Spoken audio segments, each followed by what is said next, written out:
Shut up and sit down.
Hello, guys. Welcome to Fight for Liberty. Thanks for tuning in. We have a great show for you tonight. We're going to hear from some guests, introduce some new segments, and expand on some old ones. You're going to hear about an up-and-coming libertarian organization and hear an update on COVID-19 and the federal government's response to it. So roll a joint, grab a drink, sit back, relax, share the video so your friends can watch too, and don't go anywhere because the fight has just begun.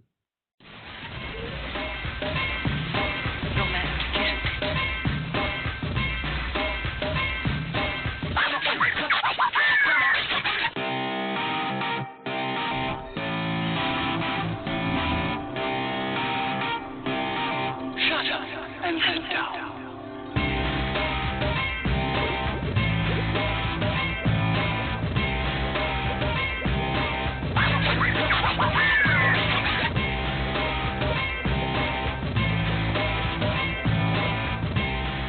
Welcome back to Fight for Liberty. Today on Deep Dive, we're going to be taking a look at two amendments introduced in the Senate last week. The numbers 1583 and 1586, both introduced to amend the Foreign Intelligence Surveillance Act of 1978 and the USA Freedom Reauthorization Act. Now, we're going to start out with the more expansive of the two, written and introduced by Senator Rand Paul, who we'll hear from in just a moment. Now, I can't say much for the bill that Rand won't say himself, but to say that this hits at one of the core principles of our personal liberties and freedoms. Now, let's dive in with C-SPAN's coverage of Senator Paul introducing his amendment.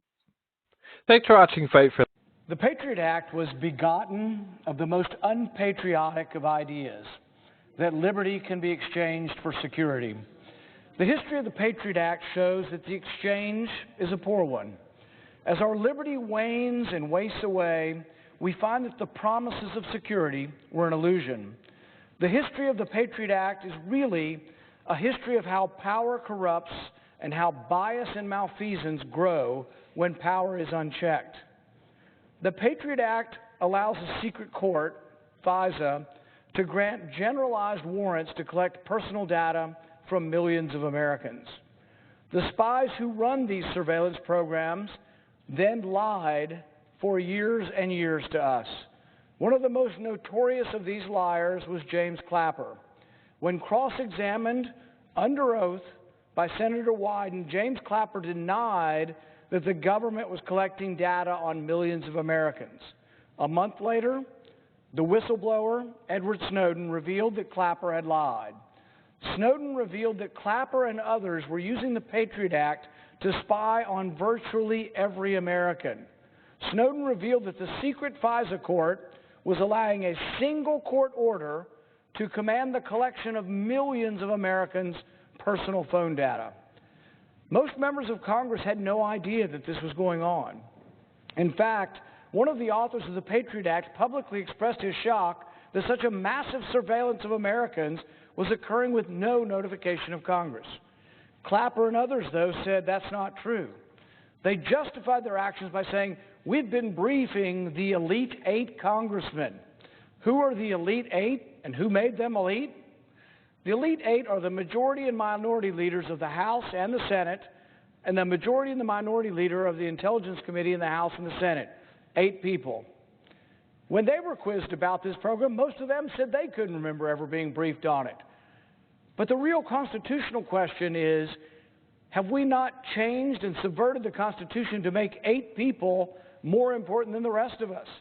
So this is a program where they were collecting the data on everybody's phone calls, everybody in America, and you would think there would have to be a debate and approval by Congress, but they only take 8 people. And those 8 people seem to be confused that they had approved the program as well. The idea that a single court order can allow the collection of personal data from millions of people is antithetical to the intentions of the Fourth Amendment. The Fourth Amendment dictates that the government must identify an individual and the items and the location to be searched. The Fourth Amendment was intended to forbid general warrants or writs of assistance that historically monarchs had used indiscriminately to collect vast amounts of either belongings or possessions of individuals. The Fourth Amendment was written to prevent that from happening. The Patriot Act essentially allows for generalized warrants and the bulk collection of personal data. The Fourth Amendment also dictates that a search can only occur when you prove to a judge, when the government proves to a judge that there is probable cause that a crime has been committed. However, under the Patriot Act, they've lowered the standard. So there's the constitutional standard, the Fourth Amendment, but under the Patriot Act, the standard now becomes if it is relevant to an investigation. So that's a much looser, broader standard, and it's not a constitutional standard. So the question is, through these special secret courts and through the Patriot Act, can we allow things that the Constitution actually prevents? What we've done is eroded protections for Americans. And so some of us have said the Constitution should still apply to Americans. If you want to look at the data of foreigners or spy on foreign countries or potential terrorists, by all means do it, but Americans still should be protected by the Constitution. The Patriot Act doesn't provide this protection and allows anybody to be investigated if the government can prove that it's relevant to an investigation. That standard is so broad that could mean almost anything. It's hard to imagine something that could not be argued to be relevant to an investigation. To those of us that prize the rights guaranteed in the Bill of Rights, the Patriot Act is a violation of our most precious rights. The Patriot Act in the end is not patriotic. The Patriot Act makes an unholy and unconstitutional exchange of liberty for a false sense of security. And I, for one, will oppose its reauthorization. Today we are also here, though, to discuss the FISA court that interacts and uses some of these extra powers, these extra constitutional powers. It has been revealed over the last few years that the FISA court was manipulated, lied to, and ultimately condoned the investigation of a political campaign. I believe that the authors of the FISA court, who intended to restrain unconstitutional searches, would be appalled at what the FISA court has become. They would be appalled that this secret court intended to be used to investigate foreign spies and terrorists was turned into a powerful and invasive force to infiltrate and disrupt the political process. It should not matter whether you are a Democrat or a Republican or a Libertarian. We should all be appalled at this abuse of power. The question is, how do we fix it? To my mind, there are 2 approaches. Number one, we could try to make the FISA court less bad by adding procedural hurdles to make it more like a constitutional court. Or number 2, admit that the FISA court cannot be made constitutional. Admit that FISA uses a less than constitutional standard when it allows searches to be performed that do not meet the Fourth Amendment. The Fourth Amendment requires probable cause that you've either committed a crime or are committing a crime. The FISA court only says we have to say that there is probable cause, the government must prove or assert that there's probable cause that you're connected to a foreign government. But as we've seen, the standards were so lax that when they went to the Trump campaign and said that a certain person was related to a foreign government, it turns out it was untrue. And they didn't present facts to the court that actually argued that he wasn't an agent of the foreign government, and that person had no one to argue for him. The deficiency of the FISA court and why it's not constitutional is you don't get a lawyer. You actually don't even get told that you've been accused of a crime. The only reason we know that President Trump's campaign got caught up in this is he won. Because he won and now has the power to open and put sunlight on this, we are now able to see this. If this had been an ordinary American caught up in this, you would never be told. You would never get a lawyer, and you would have been brought before this investigative body and allowed to search vast amounts of your private information without probable cause. That is not constitutional, and I don't think we can make it constitutional. I think we should admit that we can't constitutionally allow Americans to be subjected to a search that doesn't follow the Fourth Amendment. I believe there's no fixing the FISA court to make it constitutional for Americans. I believe the only solution is to exempt Americans from the FISA court. If government wants to investigate a political campaign, which should be a very rare and a very unusual circumstance to have the government involved in a political campaign, government should request a Fourth Amendment search from an Article III constitutional court. Now, some will say, oh, it's so hard, we'll never get it. Guess what? Even constitutional warrants are mostly granted. The vast majority of them are granted, but guess what? A judge will be a little reticent to get involved in the political process because they know how heated it is and how important it is to our republic. But that's the way you should investigate a campaign if you're going to. Opponents of doing the tried and trusted constitutional way will argue that it takes too long, it's too hard. But guess what? The Constitution was meant to be an onerous standard. The Constitution was meant to be rigorous. Our founding fathers understood that justice cannot be achieved in secret courts that don't notify the accused, nor let the accused have legal representation. You can't find justice where there is no adversarial process, where you don't get a lawyer. I think it's high time we quit letting fear overrun our constitutional duty. So today I offer an amendment that restores the Constitution for all Americans and forbids the secret FISA court from ever again meddling in our political process. The details of this amendment change various pieces of FISA. It does a lot of renaming and defining phrases, but a lot of it is the repeated addition of the phrase, any information concerning a United States person acquired under this act shall not be used in evidence against that United States person in any criminal, civil, or administrative proceeding, or as part of any criminal, civil, or administrative investigation. It also reaffirms the need for a warrant for any searches. This amendment protects American citizens from being spied on by their government in a bill that is supposed to stop foreign terrorism. Unfortunately, this amendment died with only 11 yea votes. Opposers to the amendment include favorites like Cory Booker, Dianne Feinstein, Kirsten Gillibrand, Amy Klobuchar, Mitch McConnell, Mitt Romney, Marco Rubio, and Chuck Schumer. Now, the more successful and controversial pair of the bill introduced by Senator Wyden of Oregon and Senator Daines of Montana, a bipartisan pair teamed up to take on one piece of the Freedom Reauthorization Act's authority. They go after the permission granted to the federal government to, without a warrant, spy on the internet browsing history of the American people. This isn't really much to dive into on this one because it's only a few lines long. A simple amendment to keep out internet history from warrantless searches. The sponsors speak passionately of their responsibility to protect our liberties while introducing this amendment. First, Senator Daines in this clip from C-SPAN. Mr. President, Americans want their privacy protected. For far too long, the Patriot Act and the Foreign Intelligence Surveillance Act, commonly referred to as FISA, have been used to trample the civil liberties of American citizens. For Montanans, the right to privacy is so fundamental, it is enshrined in our own Constitution. In fact, very few states have such protections.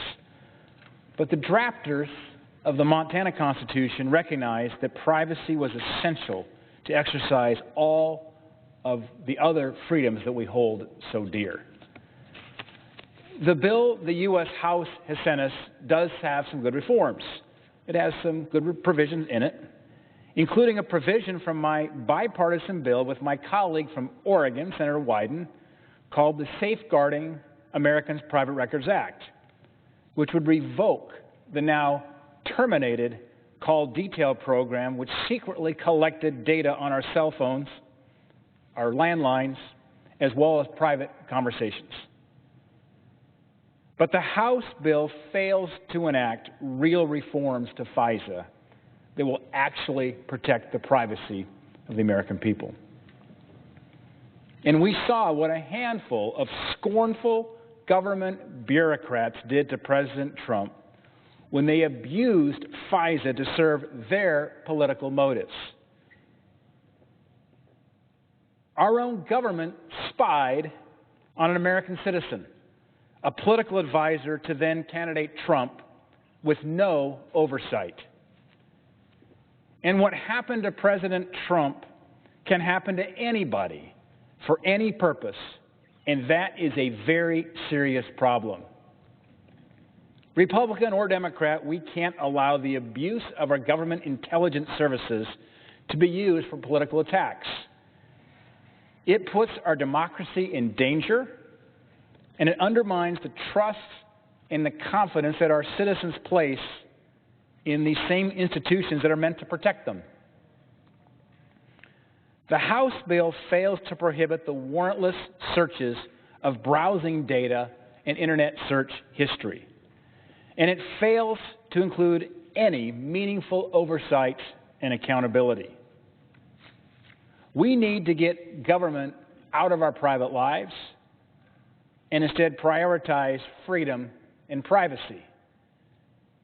We can and must protect our national security and protect our civil liberties by making targeted reforms that will keep everyday Americans, their privacy secure, and continue to allow the government to go after the bad guys. The House bill does not go far enough, and we cannot compromise on an issue that is so vital to the very foundations of our government. Montanans sent me to Congress to get government off their backs. And I'm working not only to get government off their backs, but to get government out of their phones, out of their computers, and out of their private lives. At the end of the day, this is about protecting privacy. And this day, we have the opportunity to get these reforms right. I've been working on behalf of Montanans with my Senate colleagues across the aisle to ensure we take a very bipartisan approach to this issue. Mr. President, I'd like to speak on the Wyden-Daines amendment that we'll be voting on shortly. My bipartisan amendment is simple. It protects all American civil liberties by prohibiting the collection of browser data and Internet search history under Section 215 of the Patriot Act. Browser data is some of the most personal and revealing information that can be collected on private citizens. Your Internet search history can reveal extremely intimate information, including personal health data, religious beliefs, political beliefs, where you might go on your next vacation, even what you bought your mom this past Mother's Day. And I don't think the government should have access to such private information without a warrant. And Section 215 of the Patriot Act is supposed to investigate potential terrorists, not spy on our own Americans' browser data. And let me be clear. My amendment doesn't stop the intelligence community from doing their job. I'm grateful for our intelligence community. But it doesn't prevent them from doing their job or accessing the data they need to keep Americans safe. It simply requires our intelligence agencies to abide by the Constitution and work within our nation's laws, which means requesting a probable cause warrant to get this type of information. That means they might have to go to a judge and prove that they have a valid reason to believe someone is involved in espionage or a possible terrorism operation. Without my bipartisan amendment, the government would be able to access browser data through the secret 215 spy program with little to no oversight. At the end of the day, this is about securing our most basic Fourth Amendment rights to protect our citizens' most personal data. In fact, recently the Supreme Court found in the Carpenter decision that the government needed a warrant to access cell site location data because of how personal and how invasive that information is. Well, the current House bill before us does have a prohibition for the collection of cell site location data under Section 215, and that's a good thing. But my amendment simply extends this prohibition to include browser data and internet search history, which is even more sensitive and personal than location data. And I agree with many of my colleagues that we need to have the tools in place to help find and stop our nation's enemies who seek to harm the American people. We all agree on that.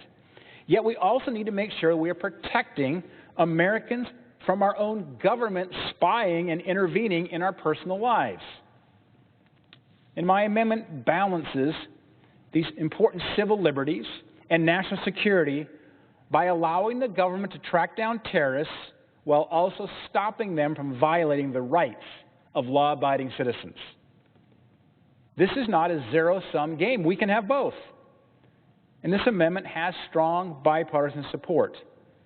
Senator Wyden and I have been working on this issue for months, and we're joined by a long list of bipartisan co-sponsors, including Republican Senators Lee, Braun, and Kramer, as well as Democrat Senators Leahy, Udall, Markey, and many more. The amendment is also supported from a diverse group of stakeholders across the political spectrum, from FreedomWorks and Americans for Prosperity on one end to the ACLU and Demand Progress on the other. Americans across the country overwhelmingly back this amendment. This is a core constitutional issue that brought a Democrat from Oregon together with a Republican from Montana. Montanans and Oregonians may have different priorities, but we all believe strongly in the right to privacy, to protecting our civil liberties, and preserving our American way of life. Dane speaks adamantly here about our need to protect our freedoms from the federal government. He speaks of the presence of the Constitution and that it is there to protect us from these things, that our government should not be used against us.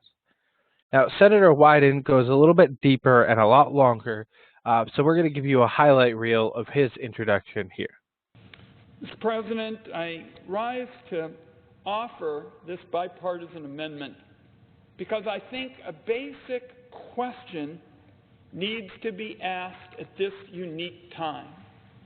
Is it right when millions of law-abiding Americans are at home for their government to be able to spy on their internet searches and their web browsing without a warrant? Should law-abiding Americans have to worry about their government looking over their shoulders from the moment they wake up in the morning and turn on their computers to when they go to bed at night? I believe the answer is no. But that is exactly what the government has the power to do without this bipartisan amendment.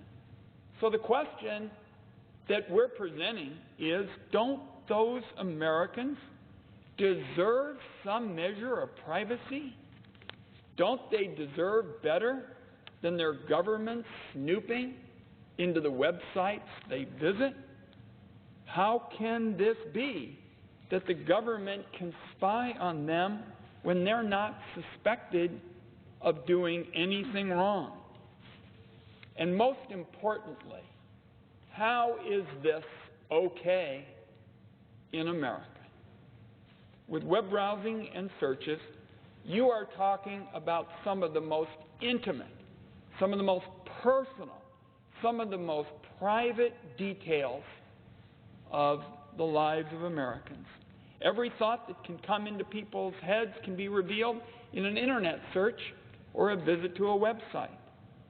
Their health history, their medical fears, their political views, their romantic lives, their religious beliefs. Mr. President, collecting this information is as close to reading minds as surveillance can get.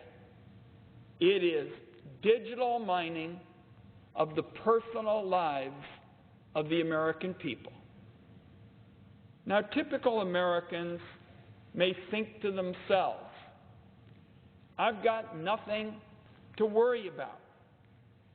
I've done nothing wrong. The government has no reason to suspect me of anything.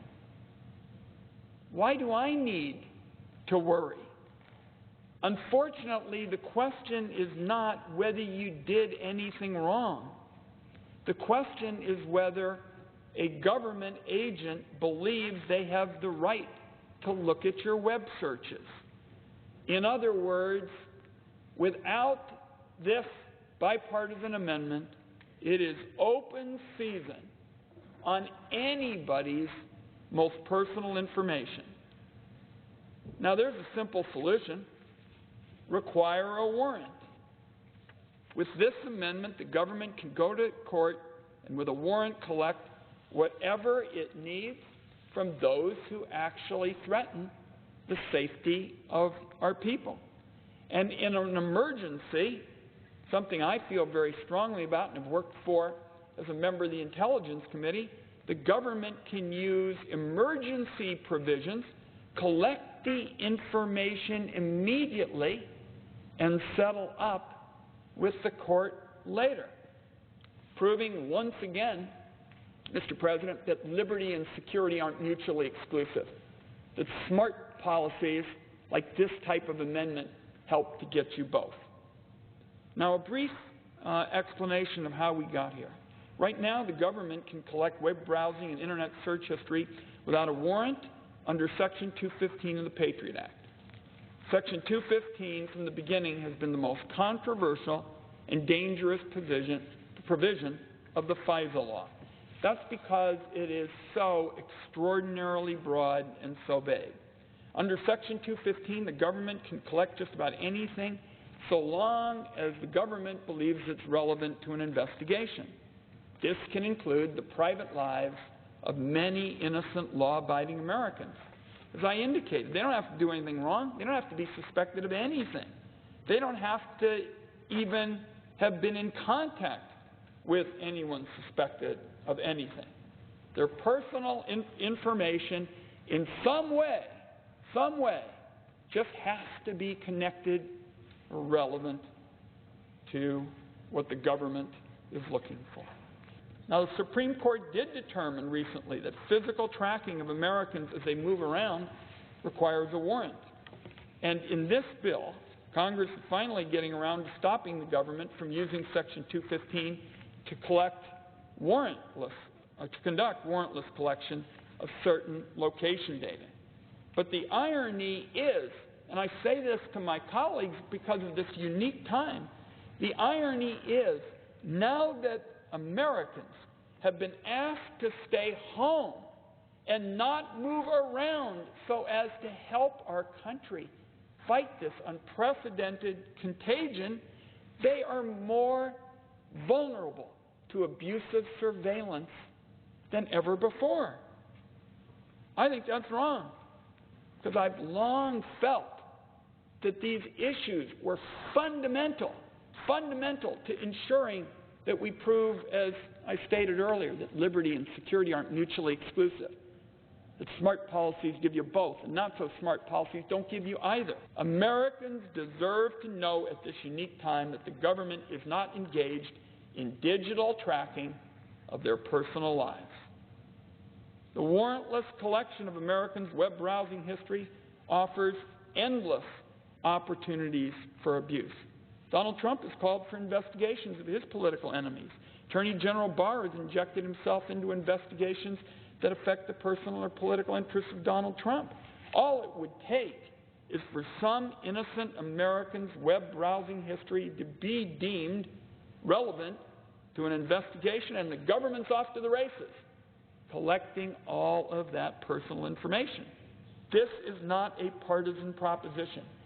Any administration, given the direction of the law absent this amendment, could be tempted to collect the web browsing and internet search history of political enemies, politicians, activists, journalists.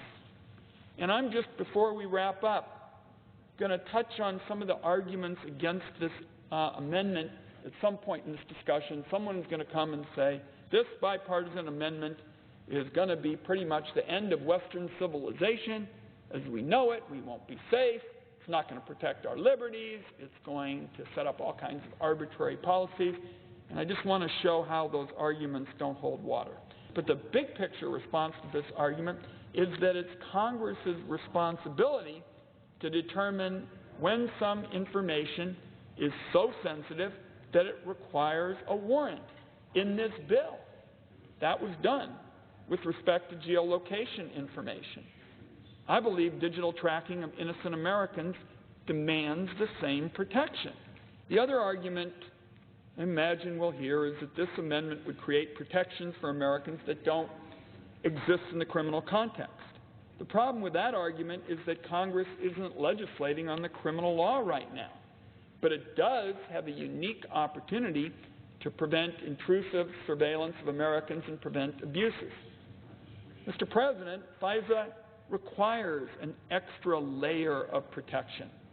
That's because, unlike criminal law, FISA is secret. It's also a non-adversarial process. It relies on government representations that, as we've learned from the Inspector General, are frequently inaccurate. When the government uses FISA information against Americans, there's little or no notice or opportunity to challenge the surveillance. And most of all, it is subject to something that I have come to call secret law. Law that nobody knows about in a coffee shop in Washington or North Dakota or Montana. It's basically secretly interpreted. Wrap your arms around that one.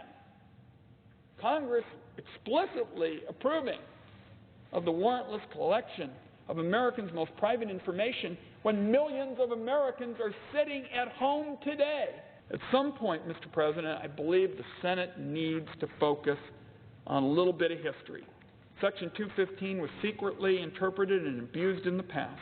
The use of these authorities to spy on Americans' web browsing and search history is a screaming alarm warning us of future abuses. What the American people deserve and what this amendment provides is clarity and transparency about what the government cannot collect without a warrant. One last argument, and that is, we've heard if the Senate amends this bill, oh my goodness, the House just won't do anything at all. Well, there were 75 House Democrats and many Republicans who voted against this bill because it didn't include enough privacy reform. Adding key reforms like this amendment can only strengthen the support in the House. I think it's really interesting to note here that all three gentlemen we've heard from today, which I would consider to represent three different parties, all mentioned the investigation into Donald Trump and the use of the FISA courts to spy on one of his campaign advisors. You know, that is proof that this goes above and beyond party affiliation. This is not a right versus left issue. This is an issue of, should the government be able to do this? And I think a lot of people are in agreement, no, it shouldn't. Senator Daines wraps everything up perfectly here just before the vote in this clip. Mr. President, this amendment is about protecting Americans' privacy. It's about making sure the government isn't intruding into our most private data. It's about respecting the Constitution and the Fourth Amendment. And the Wyden-Daines Amendment simply prohibits the collection of browser and search history data under Section 215. Browser data is extremely personal, it's sensitive, and should require a probable cause warrant to access. This data shouldn't be allowed to be collected behind closed doors with no judicial oversight. We can protect national security and protect the civil liberties and the constitutional rights of Americans at the same time. Plain and simple, if you want to see an American search history, then you better go to the judge and get a warrant. I yield back. This amendment had overwhelming bipartisan support and failed with 59 yay votes, coming only one vote short of accomplishing its goal and protecting just some of our civil liberties. Thank you to the 59 senators who stood up for the rights of their constituents. Among this list is Ted Cruz, Chuck Schumer, and Cory Booker.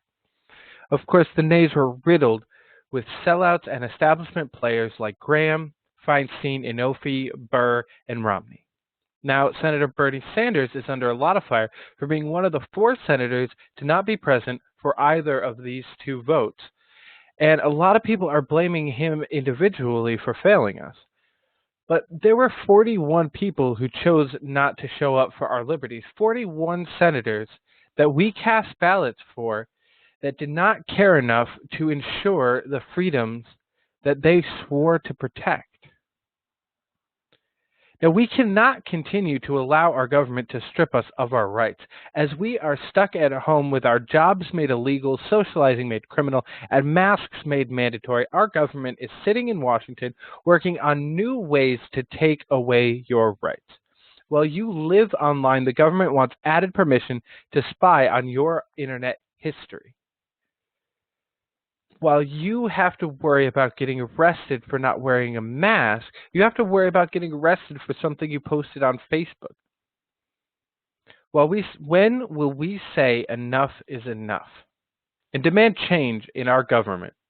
When will we rise up and elect the revolution and force out these authoritarian hacks who work only to grow their own power? It is up to us in November to number their days. It is up to us to make a difference. You can go to fiteforliberty.com/ETR-Patriot Act to see if your senator is on the list. This is one of the many issues we should be thinking about and paying closer attention to when deciding how we hashtag, especially in the midst of this pandemic. It is becoming clearer who is working for you and who is working for themselves. The people who voted down these amendments are just as much to blame as those who stacked the stimulus bill with corporate bailouts or the governors who canceled our democratic process.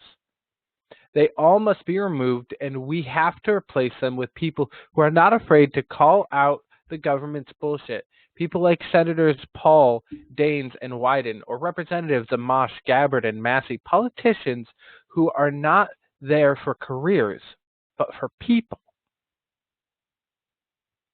Stay tuned for more Fight for Liberty just after this.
Welcome back to Fight for Liberty. Tonight we're joined by a special guest, Brianna Coyle, who is going to be talking about an up-and-coming libertarian organization stemming out of New York City called the Golden Quills.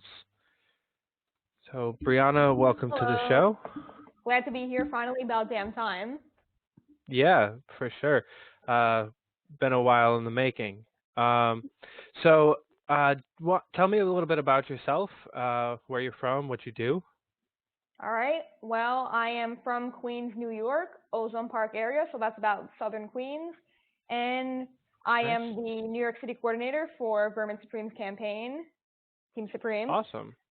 And I have founded Golden Quills, which is a libertarian club in New York City for now, and I would like to grow it nationally. Awesome. So, what is Golden Quills? Okay, so you know how Republicans and Democrats always have clubs that the locals go to and they just discuss politics or sometimes do volunteering or collect donations. They all got memberships and stuff. So basically, I want to have a libertarian equivalent of that since we don't have one, at least not in New York City and probably not in Awesome. most places. Yeah, I think the closest thing to that would be there's a bar in Manhattan or in Manchester, New Hampshire. That's like a fraternity club type Mhm. situation, like a VFW.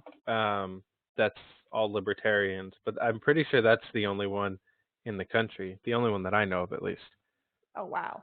I think there is one in New York State. I've seen like a website or something, but I don't know if it's updated or not. It was just called the New York Libertarian Club. Hmm. I don't know. I would have to look into that. But so how did you come up with the idea to found this and get it up and running? You know, the name. What was the thought process? Okay. So the idea for the club, basically, when I found out that the local party wasn't supposed to help with activism, that's when I was like, okay, so then we need some type of body that does. And then I was like, okay, so I'll start a club, right? And I was thinking about names, and I didn't want to put libertarian in the title, like Libertarian Club of New York did. But so I was just thinking of like, all right, what can Throwing represent the shade. club? No, not really, not really. Mhm. Um, and yeah, so the unofficial mascot of libertarians is the porcupine. So I was like, okay, I'll make the Right. porcupine a mascot, some type of porcupine. I got an image off Fiverr, $7. Looks decent. Um, and then when it came to the name, I was like, all right, well, usually yellow or gold is kind of like the official color of the party. So I had that part. And then quills, porcupines have quills. So get it? Puns. Nice. I like it. Um, so who have you had speak there so far? Okay, at the first opening event, I believe it was like late January, we had Mike Shipley, who's running for LNC chair, Deborah Altman, an elected libertarian in New York City on an education council, and Vermin Supreme, running for president of the Libertarian Party. Wow. That's a pretty booked cast, especially for an inaugural event. Um, who, if you can tell me, who might you be in talks with to talk at future events? Honestly, there's a lot of people that I would want to speak there. Like, I don't even know if I can name specific names. I just would want to have all sorts of guests all the time to just create an environment that people want to attend the meetings, where it's like a fun, lively energy that doesn't feel like a business meeting, basically. And that's what I'm trying to go for. Sort of like a social type thing. And when we have a candidate, we send out people, we go help them, or we can watch videos, things like that. Awesome. Now, what's the plan right now with the world, upside down?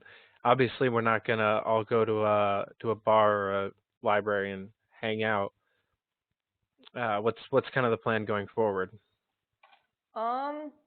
Well, first, I think that if I'm going to start doing digital things, then it's not going to be New York City based anymore. Obviously, it's going to expand nationally. So I'm thinking of starting to incorporate things like Zoom or maybe Discord channel, or Google Classroom. I'm still playing around with different programs and stuff to see what I can do and how the club can benefit people. So I want to have like a community-centered thing where basically like the live version of a Facebook forum, like how libertarians, they all meet on Facebook or in business meetings. There's no in between unless they're friends. Right. You know what I'm saying? So I want something Mm-hmm. to like introduce people to other libertarians and discuss things and stuff in a informal setting. So, Okay. yeah, so because of the virus, sorry, I cut you off. Go. No, go ahead. Because of the virus and stuff, if we do go digital, that's going to really, I feel like that's going to help a lot, but it's also going to have more challenges because it's supposed to be a local grassroots type chapter thing. So if we start doing digital stuff, I feel like we're going to have to take a different direction, at least for the time being. Yeah, I can definitely tell, to your earlier point, that we're lacking that like beer after the monthly meetings time period in our lives right now. And for like 3 months straight now, watching the Zoom meetings for the Brooklyn and Manhattan Libertarian parties, which I have been attending the last 2 months now. Like you can just see it eating away at people. Like they want to just rant and talk and like debate and discuss and just like have a social time, like have a beer with each other, because that's something that we all do. Like for me to go 3 months, I know it's been even longer for me because I've been out of town, but 3 months without having a beer with Aaron or Devin or Ilya is weird for me. I normally do it like 2 to 3 times a month. So it would be nice, even just in a digital format, to have a place to just kind of hang out, hear from somebody that wants to talk to us, and then talk to each other. So I'm excited. This seems like a really great organization, and something that can lead the party forward in a way that doesn't actually interact with the party, and I kind of like that. Yeah, I hope so. I mean, I want to support L candidates. I want my group to support L candidates, but it is nonpartisan, so you don't have to be affiliated with the party, registered with the party to be a part of it. Right, which is perfect because sometimes people aren't willing to make that jump, and we kind of shove it down people's throats at the meetings, I think, which is something that I've talked to a couple of people about. But, there has not been anyone that's been to a monthly meeting of the New York City Libertarian Party, hasn't been handed a voter registration card and said, hey, are you registered Libertarian? Yep. Like, come on, guys. Like, let people join slowly. There's also 2 types of registration, your party affiliation and then having like a membership. So there's that too. Also true. But I know not every state does the party affiliation. Not every state has political parties, but we do. Right. And then most states have a like a membership and we don't. So that's kind of a cross between the two. And for the most part, it's you either have at a state level, you either can be a registered like Board of Elections dignified libertarian, or that state probably has a state committee that you can be paying yearly or monthly dues to, usually annual. I'm glad that New York is to the point where we don't have to pay dues. It's actually illegal for us to charge dues. So anybody can just like show up and be a part of what we're doing. If we could hold off from shoving that registration card down people's throats, it could be just a very open and inviting group of people. And, both the Manhattan and Brooklyn parties have talked about this extensively. Technically, the monthly meetings are no longer meetings of the county committee. Mm-hmm. Those meetings are 4 people, and it's the chair, vice chair, secretary, and treasurer, and that's it. And they usually happen virtually or literally in an email discussion. And the monthly meetings could just be kind of what you're doing, but they've kind of chosen to to keep it a little bit more organized because some people like that. Myself included, honestly, I like it in that like super organized fashion. Um, because I'm not one of those four people for either of the parties. So Yeah. it's nice to feel like I have a say in the meetings when technically they don't have to give me a say. Yeah. But it's nice. I will be one of those four people in the near future in Brooklyn. So Definitely, without a doubt. when are you running for chair in Queens? You know, I don't think I'll be doing that. At least not fair anytime enough. soon. I'm not going to write it Yeah, off the table, though, but that's not on my bucket list. fair enough. Yeah, party position is not necessarily where I saw myself going this time last year. But the more I look into it and the more I see my options, I think I've been leaning towards the opinion of helping other campaigns is more fun than working on my own.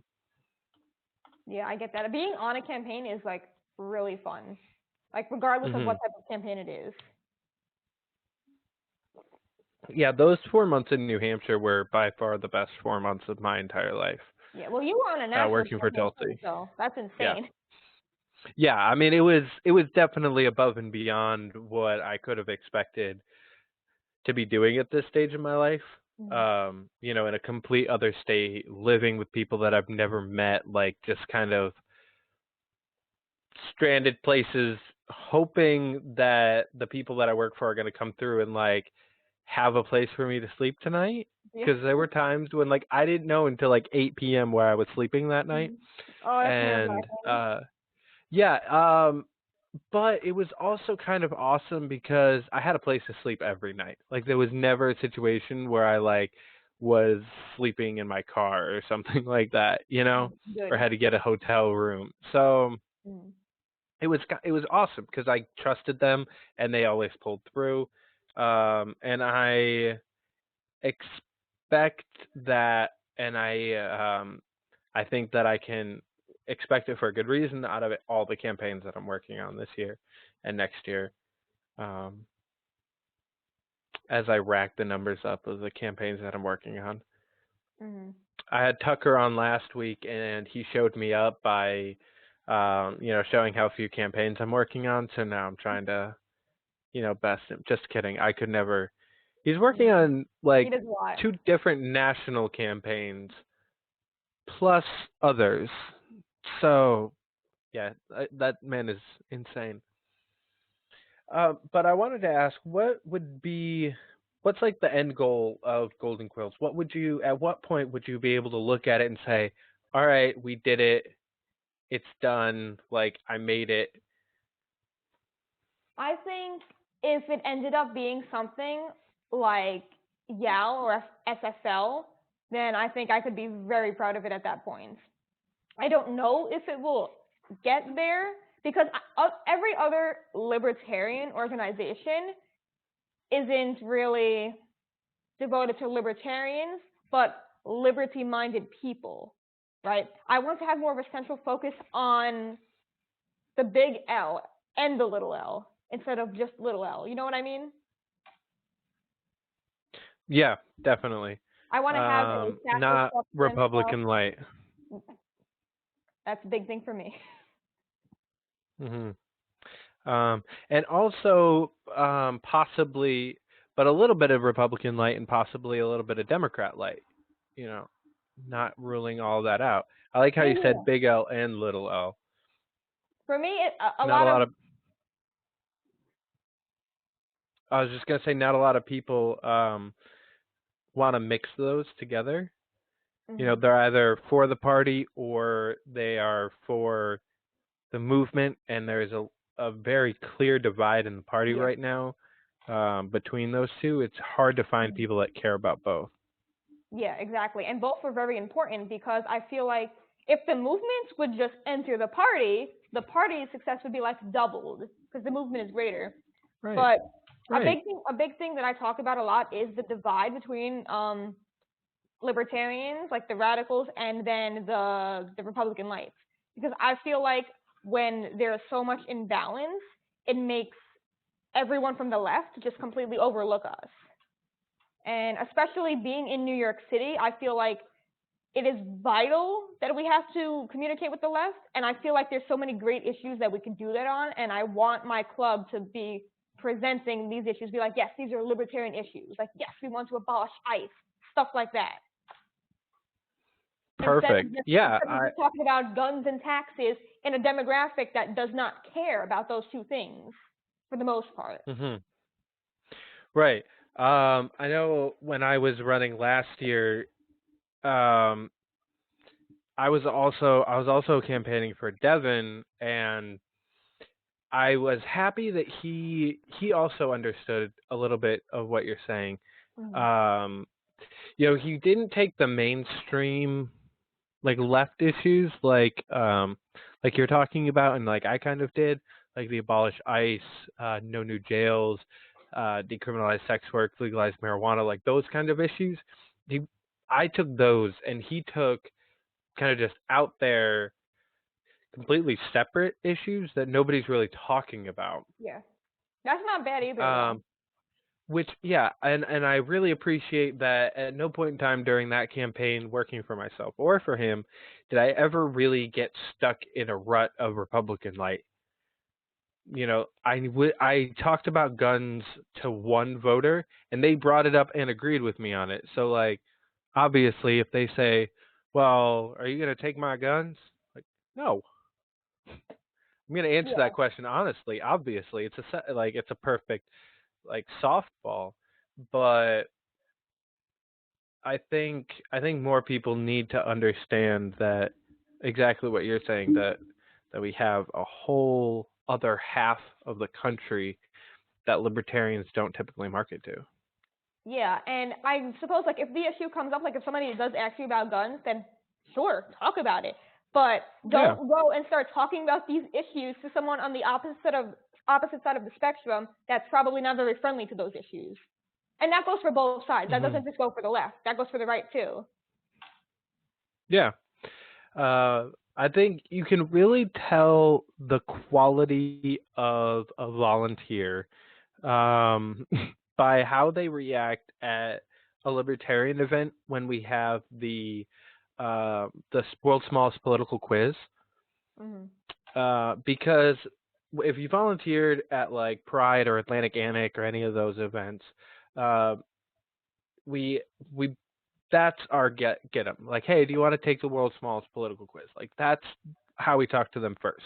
Mm-hmm. They put their thing on the map, and then we start pitching them. What do you do if they're like a total statist? If they're like all the way up there? I personally, good question. I am normally like over by the table because I was campaigning both times, so I didn't do it as much. But when I did get that, I don't know, similar pitch still, because there's something for everyone in the Libertarian Party, because even some of the most statist people are unhappy with the way the state is operating. They're like, the government will fix this, but they're not yet. They believe that it can, that it's the vehicle. So if we offer them government solutions, we as can. Right, exactly. They believe that politics and government is the vehicle for this change, and so we can offer that because we're candidates, or we're promoting candidates.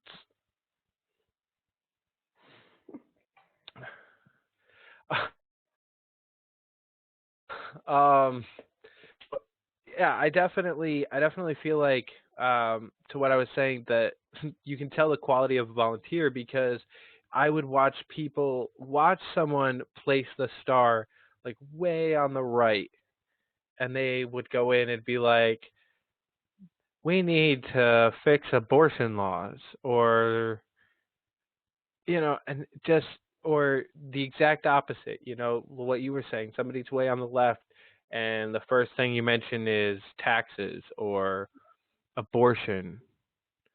And it's just like, why why would you do that? Like, you know, you can see they just put it on a thing in front of you. This is what they believe. Yep. You know how to talk to them. I feel like a But lot we of don't. libertarians don't understand how to talk to the opposite side, or just people in general. It's Right. not even a libertarian thing. That's a people thing. And once you get Very better at true. understanding the language of the left and the language of the right, then it becomes a lot easier. Yeah. There's actually a really good organization. It's called Better Angels, or it just renamed to Braver Angels, I think. I do not agree with the name change. Never heard of it. And the whole concept of the group is depolarization. So it's not about finding centrists. It's not like a place for centrists or even really libertarians necessarily. I do like it there, but it's not even necessarily for us about like being somewhere in the middle. The whole point of the group is like brokering conversations between like white supremacists and like transgender vegans, which is a thing that we can get in New That's York like an City insane because Jubilee video. yeah. And so I went to the inaugural meeting for New York City, and I've been a member for since, basically. Missed a couple here and there, but it was it's an interesting group because, like I said, it's not about agreeing, like finding common ground. It's about understanding, which and now that they're virtual, anybody anywhere can join this group and join those Zoom meetings, and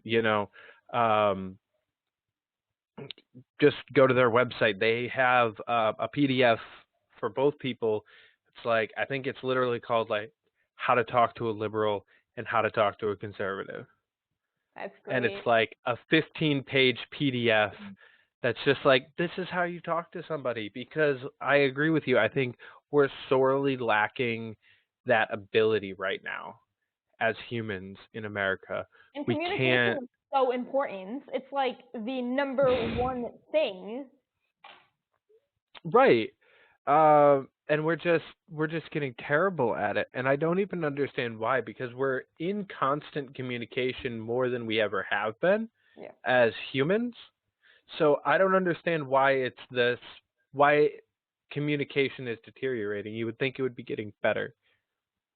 I think it has to do with, since so many people are used to social media, that they don't interact as much face-to-face as they used to. And that creates like an emotional social disconnect, in my opinion at least. Yeah, that definitely makes sense. And then when we do interact in person, we spend most of the time trying to keep up the facade we put up on social media. So they don't know, oh, that's how they're, well, yeah, I mean, unless you're good friends, and then that's a whole different that's different. story.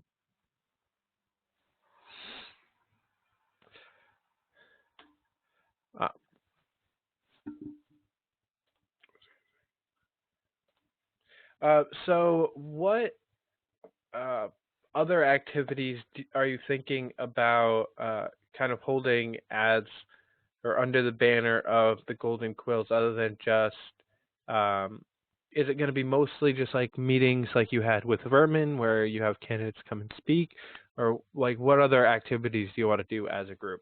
Mm-hmm. Well, I definitely want to have speaker events. That's one thing. I want to have maybe fundraising events for different either causes, candidates, organizations, things like that. Maybe book clubs.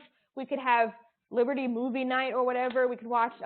There's lots of films with certain undertones or issues that we can pick from that kind of depict liberty-oriented ideas. So I like that. Or even just watching freaking I Learn Liberty videos, just watching YouTube channels and stuff, and just then talking about it.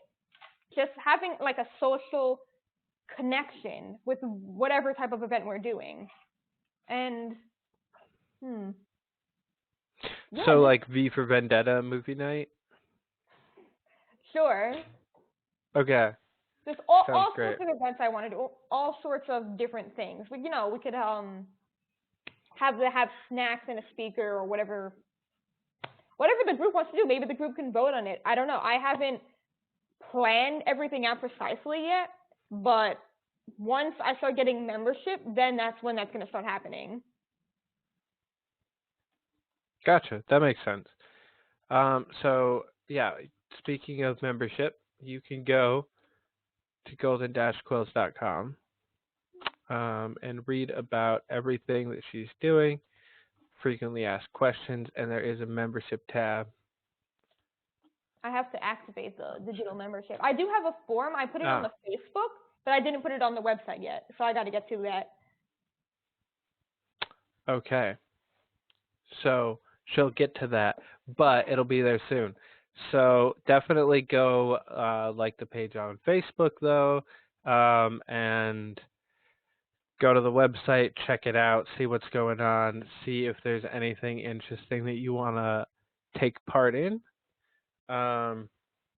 Any other facts that you want to throw out there for people that might be interested? Facts.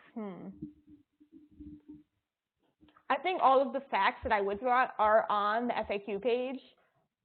And I kind of when I was doing that page, I kind of wanted to think, okay, well, what are people going to ask about it? Since nobody obviously asked the questions yet. And I filled it out with basically explanations for anyone, even if you don't know what a libertarian is. I filled that out. I did my own little explanation of things, and I just want this to be something that everyone can be a part of. Say there's a progressive club, right? Or there's a Young Republicans club. We'll work with them too. And I just want to be able to build bridges where I can. Gotcha. I just saw you pulled up the website. So I very much look forward to being a part of this group and working with you and watching it grow. Thank you so much for coming on the show, and I hope to have you on again in the very, very near future. Fingers crossed on that. Thank you so much, Brianna, for coming on the show. I cannot wait to see what Golden Quills does both in New York City and across the country, and what you do for the Libertarian Party in the future. Thanks for watching, guys. Stick around. We've got a lot of liberty coming up right after this.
Welcome back to Fight for Liberty. Today we're introing our first episode of Insider Trading, where we talk to people with first-hand knowledge of what's going on in our government. So earlier today, I sat down with Ilya Schwartzberg, the chairman of the Manhattan Libertarian Party, to talk about the ballot access fight in New York State and other issues that we've been having as a party with the New York State Board of Elections. Well, welcome to the show, Ilya. Thank you so much for joining us. My pleasure. Thanks for having me on. All right. I was hoping that you could touch on the ballot access fight that's going on here in New York State presently and what we're doing to combat it. Sure. So just to fill everyone in, what we're dealing with in New York is that for a long time, since about November, we've known that the Democratic Party and the state establishment has been trying to essentially kill third parties in the state. And they were trying really to target fusion voting because New York is uniquely one of the only states where people can run on multiple party lines. And that creates some pesky kind of third parties that only serve to, or primarily serve to try to influence the major parties. So one of those, the Working Families Party, Governor Cuomo kind of has a vendetta against them. And fusion voting, unfortunately, is guaranteed by the state constitution, or for better or for worse. So they decided to raise the thresholds on all parties, but it only affect third parties, and that will essentially kill all but perhaps one third party in the state, including the Libertarian Party, which only got ballot access in 2018. So I'll just explain the thresholds are pretty high. In New York, we're one of 11 states where there's no way to be a political party except through running an independent candidate for governor. And you had to get 50,000 votes for that candidate in order to become a statutory political party. The new thresholds require 130,000 votes or 2% of the vote, whichever is greater, and it must be satisfied every 2 years for governor and president. And wow. And if you look at the numbers, that's kind of pretty much calculated to kill all but one outlier party, which is the Conservative Party in New York, which has historically performed very well. Right. But they're just Republican Party mini-me's, right? Yeah, at least for the last 20 years. They don't really run their own people. For the last 20 years, yeah. In the early 90s, they were to run their own people, and they did pretty well at that. But it's been a long time. Gotcha. So how were they currently? How were they able to change these thresholds and get this passed? Yeah, so it's been a pretty dastardly process. Initially, the thresholds were put into law in effect, kind of through so last year in the last year's budget for 2020, made in April of 2019, the legislature wanted to create a public campaign financing program to fund, to have matching funds for campaigns in New York State. But they couldn't decide, or they couldn't negotiate a program with Governor Cuomo. So they decided to establish a commission whose recommendations would become law by basically automatic process. And that is where we got these new thresholds from. And gotcha. How they decided that was part of their mandate is a whole other thing. But thankfully, a state court did rule that commission was unconstitutional because it was an improper delegation of legislative power. So that voided the initial attempt. But in this latest budget in April 2020, Cuomo kind of shoved through everything that the commission had come out with. They just put it into law and passed it with the budget. And this was, last minute. No one could argue about it. No one could debate it. It was in a COVID emergency budget. So it was really strong-armed through. Gotcha. Yeah, so that original commission, they basically gave them full legislative power to just a small commission of people. Yeah, it was 9 commissioners, some appointed by the governor, some appointed by the legislature. They had a certain scope, but anything that they came out with in terms of their scope would be called recommendations. But then the legislature would have 20 days to do a yes or no, actually just to a no, and then after 20 days, it would automatically become law. Wow, that is a really it's a really dastardly way to try to put it through. It's good that it didn't work because that's clearly unconstitutional. Yeah, notably the guy who had it most in for third parties and who was chairing the commission was Jay Jacobs, who is the head of the state Democratic Party. Ah, that is very unsurprising. So I noticed there was a lot of opposition to this budget bill for more than one reason, but a lot of that did come from this, and Democrats that are aligned with the Working Families Party. Was there a lot of were there any voices against it really in the state legislature? There were a couple of candidates. I mean, there were some Republicans who voted against it, but their votes are relatively inconsequential.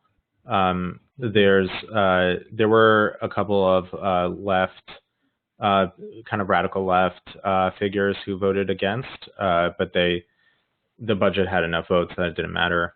And notably, Liz Krueger, who is a big Working Families Party official or booster. I don't know if she's an official. But I think she is a Working Families Party sitting senator. But she notably, she presented the bill. She was a sponsor of the bill and then said that, we have to hold our nose and pass what we can and then address what we can't, So that was a pretty disappointing kind of attitude. But that was from, the Working Families' own chosen representative. So there was really little the legislature could do. At the time, legislators, it was early on in the epidemic. They were struggling to get budget passed. There is, from what I hear, it was almost impossible to contact each other to caucus. So it was really not, in terms of the dastardly way that they did the commission, the governor couldn't have been more dastardly in this instance because, when we're passing a COVID crisis budget, it's not the time to put in controversial positions. Yeah, I was clearly, you never waste a good disaster, right? So what can we as the Libertarian Party or the Working Families or Green parties do to combat this, possibly get it overturned? Yeah, so we are the Libertarian Party. We're coordinating currently with the Green Party, try to reach out. We've had some communications with the Working Families Party. We're planning to file a lawsuit in federal court to challenge the thresholds on constitutional grounds. That could use, in terms of individuals, it could use, donations to fund the case. We could use practical support if you have particular knowledge of the petitioning process or certain campaign knowledge. You might want to reach out to the state leadership. Otherwise, I would say stay tuned. Awesome. Do you think that there is a good chance that we can get that overturned, or are we just going to have to suck it up and push our presidential candidate to 130? I mean, I think we should always try to make it, as a lawyer, belt and suspenders is how we operate. I wouldn't look there's it would be irresponsible of me to put a number on it, especially publicly. But there are those who think that we have no case, and that's just not true. I mean, we have a pretty decent case.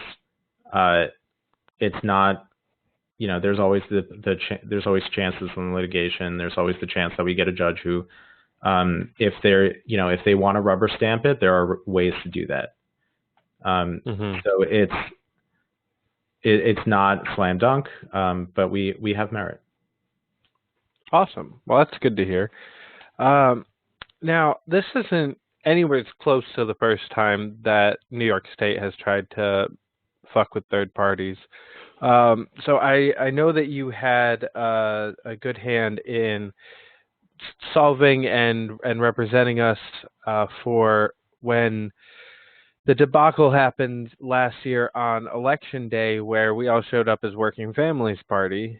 So I was hoping you might be able to touch on that, give us a little bit of backstory on that, because I know that a lot of people didn't get to hear that story. Yeah, sure. This was particularly in the city. So the the Board of Elections is not great in terms of a record in terms of implementing things. So this past year, we had that election was the first to use what are called e-polling books. So when you come to, generally in New York, when you go to your ballot, when you go to vote, you go to the table. They have this book open with every voter in your electoral district, and you tell them your name or you give them the card that has your name on it, and they go through the book and try to find your name. So they decided to make that electronic, which makes sense. But in their rollout, they decided to apparently this we found out only after the fact. But they apparently decided to only do it partially in terms of integrating their data with the voter rolls. So what happened to a lot of us when we got to the polls was, particularly for libertarians, was that you sign in your name or you give them your information, then it comes up, your information comes up on the tablet that you're supposed to verify, this is you. And there was a field for party affiliation. And this only came up sometimes. Not every borough and not every polling site had this field come up, which is its own weird question, is why is this not standardized? It came up sometimes, party affiliation, and if it came up, it would indicate Working Families Party and not Libertarian. And that was apparently because of they only partially integrated their data, and there was no allowing for Libertarian. It just so happened that the way it was coded, before any integration, it would yield a Working Families result. But no one actually cared except us, and it was very hard to make people care. We got I think one mainstream media source to pick it up. Yeah, who was that? It was Gothamist. Gothamist, I believe. Yeah, and now I've met the reporter because she was at the Board of Elections hearing after the fact that I attended in order to try to get some information out of the board. They did promise that we could, verify that everything would be run smoothly this year. But with everything that's happening, and they've rescheduled the election, and we don't actually have a competitive primary, which we thought we might. So it matters less. Yeah. Unfortunately, I was really looking forward to a presidential primary in New York, or just any other competitive primaries. But it looks like this. I'm kind of glad that we dodged that bullet, because with what happened with the Democratic presidential primary, if there were another competitive primary, the Board of Elections would have had to somehow kill our primary. I don't know how they would have done it, but they would have done it. Well, I mean, isn't that basically what they did? Yeah, but they did it, and then they were forced not to undo it, but at least for now. But I think they would have had less reason, or they would have less excuse to do it. Although they might have been able to do it because once they postponed it to June, and that was after the Libertarian National Convention, maybe they could argue that. It would have been interesting for the Board of Elections to try to twist itself in knots based on Libertarian Party procedure. Yeah. Yeah, treat us like a damn party, finally, New York. That would be nice. All right. Well, thank you so much for coming on and giving us an insight into what's going on here in the state and up in Albany with our rights to vote as a third party. And anything that you wanted to touch on that's going on more locally here in the city that you've been working on as chair? Yeah, we have active 2020 campaigns. So I'd encourage everyone to find out more about who are running at nyclibertarians.org. We have plenty of great congressional candidates, a couple of other candidates, and heavily encourage anyone to volunteer. We need plenty of keyboard warriors these days, so you can be based out of anywhere. Right. I'm a particular fan of my friend Michael Madrid, who's running against Jerry Nadler. So there's exciting times, and I would also really encourage anyone thinking of being a candidate in the city. 2021 is going to be a huge year. We have city positions open everywhere. There's 30 some odd city council districts without incumbents, and we have the easiest route to public financing that we've ever had. So I would encourage anyone considering it that this would be a great year, and I want to ensure that we have a great crop of candidates who can perhaps communicate our message better than ever before. Awesome. Yeah, that's exciting. I look forward to being down there and helping out with multiple of those campaigns and seeing us to some victories in the next couple of years. It's going to be Definitely. great. Yeah. All right. Well, thanks again for coming on. Thanks for having me.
So last week we launched the One Subject at a Time Pledge, a coalition of politicians dedicated to changing how our government works.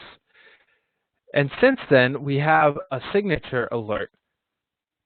Michael Madrid for Congress in the New York's 10th District has signed the pledge to dedicate himself to changing how our government works for us.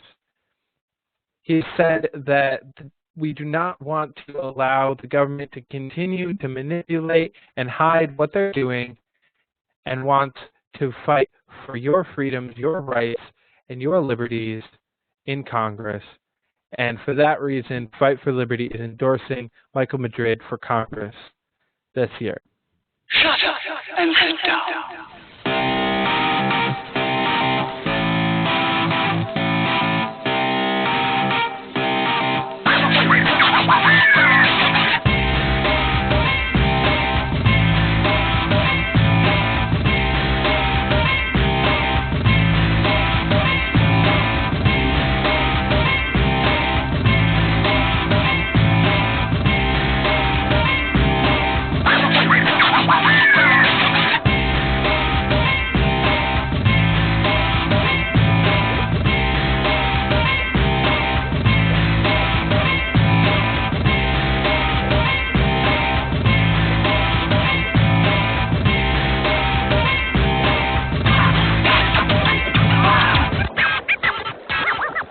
Welcome back to Fight for Liberty. Today on Deep Dive Episode 5, we're looking at House Resolution 6666, better known as the TRACE Act. This stands for the COVID-19 Testing, Reaching, and Contacting Everyone Act, and it is the suggested next step in the House of Representatives to combat the COVID-19 pandemic. It was written by Representative Bobby Rush, a Democrat from Illinois' 1st District, and currently has 58 co-sponsors, all of whom are Democrats now that Jeff Van Drew has withdrawn his support. This bill isn't too long, but it's full of details to pay attention to. So let's dive in. First thing we see in this bill is its name, and that is my first point of concern. To authorize the Secretary of Health and Human Services to award grants to eligible entities to conduct diagnostic testing for COVID-19 and related activities such as contact tracing through mobile health units and, as necessary, at individuals' residence and for other purposes. Now we see back in that first line a main problem. We see that it is not a course of action. It is an authorization given to someone to hire someone else that will then come up with a course of action. Much like the Green New Deal, this bill gives very little information on what the House is actually suggesting. But let's continue to look at what information we do have. Section 2 takes up the entire rest of the bill, so I'll be breaking this up by subsection letters from here on out. Opening up with subsection A, which starts off discussing contact tracing using mobile health units. This is the, quote, in general part of the bill where you find most of what you're looking for, and it's basically a repetition and clarification of the full title. Again, it authorizes the Secretary of Health and Human Services to award a grant to eligible entities to conduct testing and tracing of COVID-19 through the use of mobile health units and in-home testing. It then goes in subsection B to discuss the permitted use of funds for these grants, which include to hire, train, compensate, and pay expenses for their employees, and also to purchase personal protective equipment and other supplies. Now, C gives priority to both organizations proposing to work in hotspots and those applicants that agree to hire staff who are residents of the community where they will be working. This will help those feeling the worst of this disaster the most and the fastest. Subsection D makes a priority to disperse these grants across urban and rural areas. Now, E states that this bill cannot override the federal privacy and confidentiality requirements in the Health Insurance Portability and Accountability Act and the Public Health Services Act. This gives us at least one layer of protection from all this information being used against us. Not a big layer, but a layer. Now, subsection F is where this all gets really tricky. It's where we start defining terminology within this document. It first defines eligible entity, listing schools, charities, colleges, churches, as well as disproportionate share hospitals and federally qualified health centers. But in the last piece of the definition, it says, an other type of entity that is determined by the Secretary to be an eligible entity. This basically giving Alex Azar the power to unilaterally decide who gets the money. The bill then goes on to define the term emergency period. Well, it tries to define it, but it sent us on a bit of a goose chase to find it. It gives us the same meaning as is given to it in Section 1135 G1B of the Social Security Act. But when we go back and look at that, we find that it just gives it the same definition as you find in Section 319 of the Public Health Services Act. There we get our answer, which is, for the most part, till the Secretary says it's over. Every 90 days, the Secretary has to say, yep, we're still in an emergency, and that would satisfy the requirements of the TRACE Act. Now, subsection G caps it all off with such a tiny section at the end, it almost looks like an afterthought. This is where they authorize $100 billion of spending to this project for the fiscal year 2020, and then, quote, such sums as may be necessary for each of fiscal year 2021 and subsequent fiscal years during which the emergency period continues. They give a huge dollar amount for this year and leave an open-ended total for every year to come. This gives them the ability to continue this state of emergency for years, as they have done with dozens of other emergency situations, and continue to spend your tax dollars on tracking and tracing who you come into contact with and when. Now, I am not a denier. I do believe the coronavirus is real. We have to take measures to stop it. So I do not blame everyone that is supporting this bill. The language in it is so vague and so centralized, however, that it really does worry me. It seems that House Dems have taken the words of Rahm Emanuel to heart when he said, "You never want a serious crisis to go to waste." And what I mean by that is it's an opportunity to do things that you think you could not before.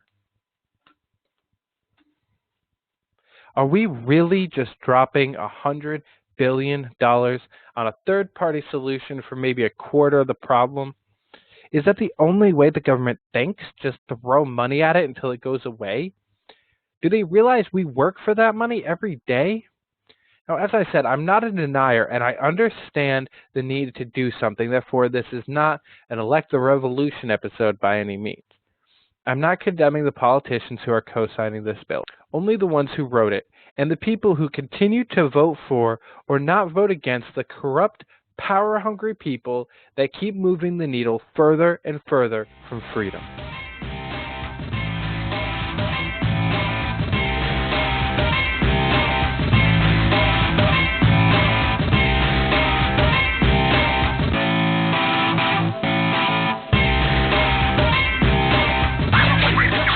So I want to get an outside opinion on a couple of things. So today we're going to be talking to Gideon Kahan, who's a good friend of mine and contributor to the channel. We're going to talk about his experience being in Brooklyn with the coronavirus, as well as some things going on within the Libertarian Party, like the run for president and for chair, and just get another opinion on a couple of things. So welcome to the show, Gideon. Hi, David. How's it going today? Not too bad. Huh? So how's it going down there in Brooklyn with throughout this lockdown and everything? It's going okay. You know, we're surviving. Yeah, it's I mean, it's kind of ridiculous because everywhere else is opening up and we're still shut down. But you know, it's Right. going. Right.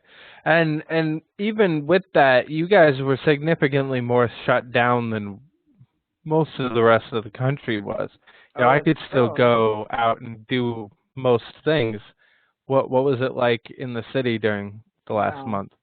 Well, I mean, a lot of the time people just stayed home. You know, a lot of even like stores that were allowed to open, like delis, you know, Chinese restaurants, you know, to do takeout. Most of them were closed. Only a few, I think, could really sustain the business to stay open.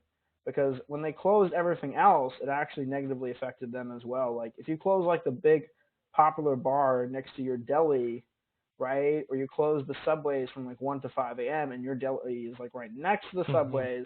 Now I'm using delis, but as examples, but it does affect your business. Yeah, definitely. So I'm guessing that there was a lot of difficulty staying open throughout the last couple of months Oh, true. throughout Yeah. the city. The only like place I could get like a bacon, egg, and cheese at like because normally you can get it anywhere at like a lot of places at like 2, 3 a.m. The only place is Right. like this hipster like bagel shop, and it's like $7. So yeah. Jeez. Yeah, it should be like $3 It max. should, but it's maybe like $4. it's gourmet. So yeah. Oh, But you're a bit of a hipster yeah. yourself. You get it. You get it. Oh, not when I'm in New York. Not that type of I'm hipster. definitely I'm a deli guy Okay, when I'm in no, yeah. Brooklyn. You're one of the better ones. Yeah, I try to be. Yeah, I couldn't imagine being in New York without delis. That sounds like I mean, you could go to a deli, but it's hard. Like, if you want to, like me, like wandering around at 2 a.m. for some random reason, it's kind of a little bit harder. Right. Yeah, I mean, up here it was obnoxious, but it really wasn't that bad, and it was different because we have kind of a car-centric mentality upstate, so everything already has drive-throughs in it. Everybody's already kind of used to like being apart from each other. There's so much space that only being able to go McDonald's drive-through, it's annoying, but it's not. It didn't ruin our lives. Yeah, there's a lot of drive-through stuff. Yeah. I mean, we do you can still walk around in the. Oh, sorry. Continue. Oh yeah, I was just saying that I do enjoy like sitting down, and this has been kind of annoying, but at least I can go to McDonald's. Yeah. I used to I did this I'm thankful I did this like a week right before the lockdown hit. Sometimes I like just sitting in Chinese restaurants and like eating whatever there. I've done it by myself once or twice. It's actually not that. It's kind of chill. Yeah, but now I have to. There's only like one Chinese place open, and it's at like Avenue U. For me it's like it takes 40 minutes. So yeah. Wow. Yeah, I mean, most of our Chinese places around here finally opened up about 2 or 3 weeks ago. Are they like real Chinese? And like yeah, I mean, not as good as Brooklyn, but not bad. What do you think about the whole kind of intra-party dispute right now between the Wenkyites and everybody else? Well, I think that there are only like 4 Wenkyites. But I'm one. If you have, I know you're one of them. But to be honest, I'm not a devoted Winky. I don't I'm honestly a little bit for the memes, but yeah. Fair. I honestly don't give that much precedent to this inter-party drama and bullshit. Yeah. It doesn't help the party. It doesn't help Liberty win. It doesn't help our candidates win. It doesn't help anyone at all. In any way, shape, or form. It's a waste of time, money, and energy. And so, I don't pay attention to assholes like Luke Wanky or the people that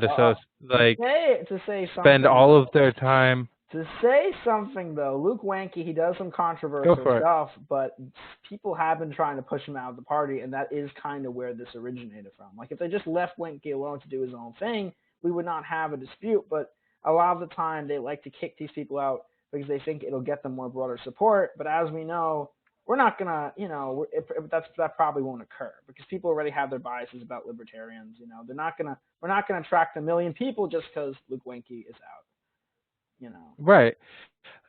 And I'm just as much condemning the people that are wasting their time and energy and resources on him as I am him. The people that are continuing this drama, making it go on and on and on, keeping up this feud, giving him ammo to use whenever he's doing his podcast or whatever. They're just as much to blame. If you're part of the party and you're trying to push him out, you are part of the problem as well. It would be for nice sure. if we could all make peace, you know, but libertarians love Yeah. to like kill each other. Thanks for watching, guys. I hope you had as much fun as I did. Don't forget to like and subscribe, share the video. You can follow us on Instagram and Twitter. And if you want to support the channel, you can do so at patreon.com/fightforliberty. I really wanted to incorporate a lot of different ideas and a lot of different information into tonight's show, so I hope you enjoyed it. Leave me a message in the comments and tell me what you thought about some of the new segments. And I look forward to hearing from you guys, talking to you, and I'll be back next week with Michael Madrid. Until then, keep up the fight.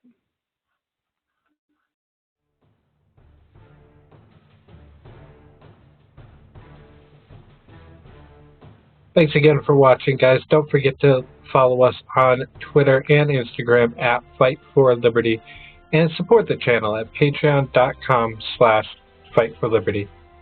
And we'll see you here next time. Until then, keep up the fight.